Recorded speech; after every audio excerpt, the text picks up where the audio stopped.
apologize for the wind, but I don't think we're going to get away from some wind this time of year. I'm going to plant another row of corn here, and I'm going to use this new CHAPIN seed planter. First time. I'm not saying I'll do it right. Looks like I got to learn how to adjust it.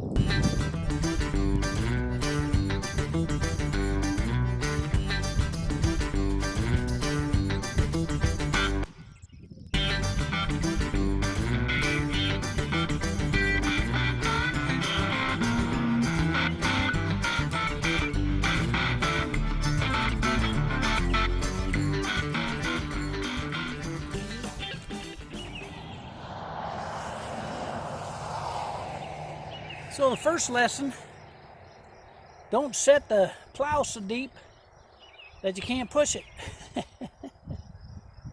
Oh, that is funny. I couldn't even get to the other end. It was so deep. So I'm going to go over that row and plant it again. I want to have plenty. I can always pull some up. But I ain't going to wait a month to find out that no seeds got in there.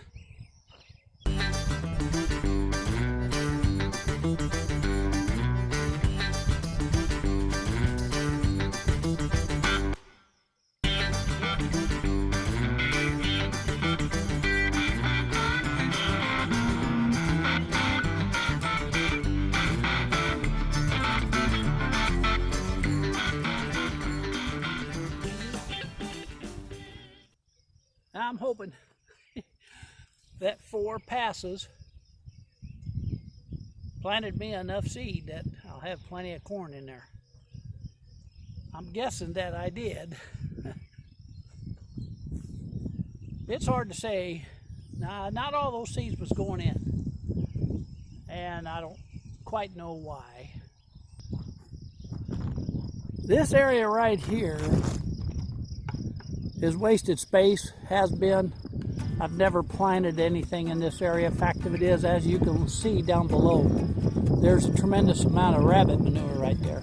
Yeah, we had rabbits. We don't have them now, but when we had them, yeah, rabbits do poop a lot if you feed a lot. And that's lawn clippings. So there's your brown matter. There's your dry fertilizer. So I've got room here to do some more farming. I've got to do some weeding on my grapes.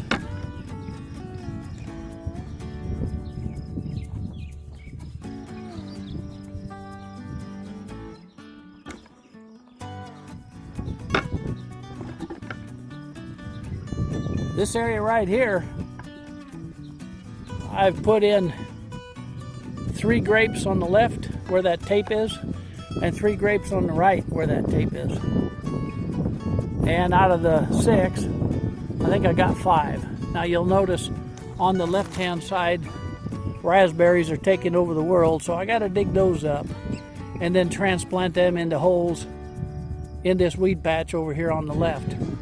I have pulled some weeds out, started to, but the weather has been on and off and it's hard to know. Now down here at the bottom of this row,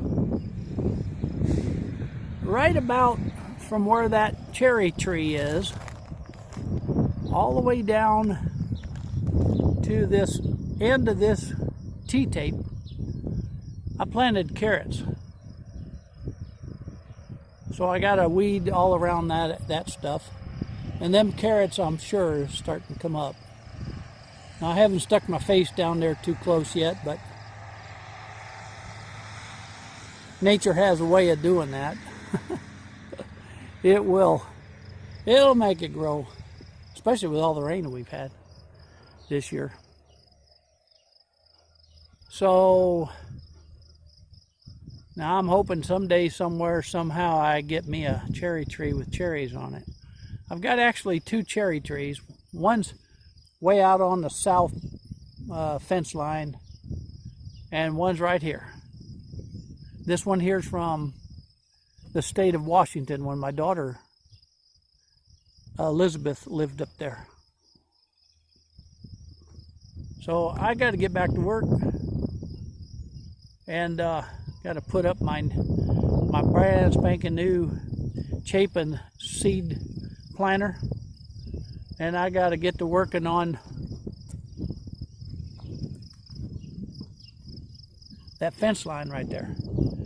That's a vertical fence for all my squashes, cucumbers. Well, we'll put some cucumbers in the raised bed, that big raised bed over there. That's Barton's raised bed, and he'd like to have some cucumbers over there. It's already set up. All I got to do is plant them.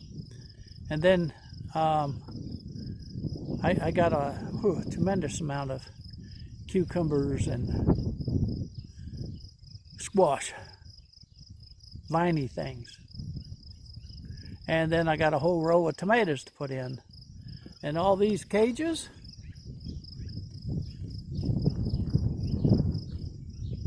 that's my tomato cages. Oop, I better get it up a little higher so you can see. That's my neighbor's burnout house. Sorry about that, folks, but I can't do much about it. They won't sell it to me, and I don't have the money anyhow.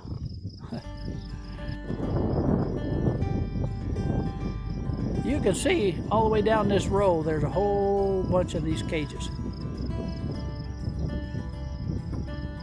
And you're saying, well, what do you need that many for? Because at one time I had 3 rows of tomatoes. I do apologize for the burnout property across next door, but they had an arsonist burn them out. They never come back. It's family owned and they won't sell. Already tried, so did my neighbor. Anyhow, whoo, sorry about that wind.